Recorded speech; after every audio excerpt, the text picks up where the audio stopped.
إن الله عز وجل أمر العباد بالصلاة والسلام عليه اقتداء به وبملائكته وجزاء له على بعض حقوقه عليهم، فقال: إن الله وملائكته يصلون على النبي يا أيها الذين آمنوا صلوا عليه وسلموا تسليما.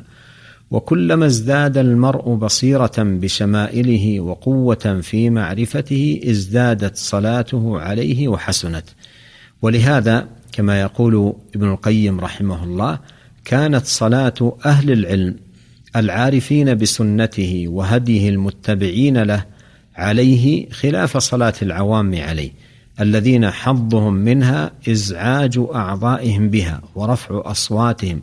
وأما أتباعه العارفون بسنته العالمون بما جاء به فصلاتهم عليه نوع آخر، فكلما ازدادوا فيما جاء به معرفة ازدادوا له محبة ومعرفة بحقيقة الصلاة المطلوبة من الله تعالى.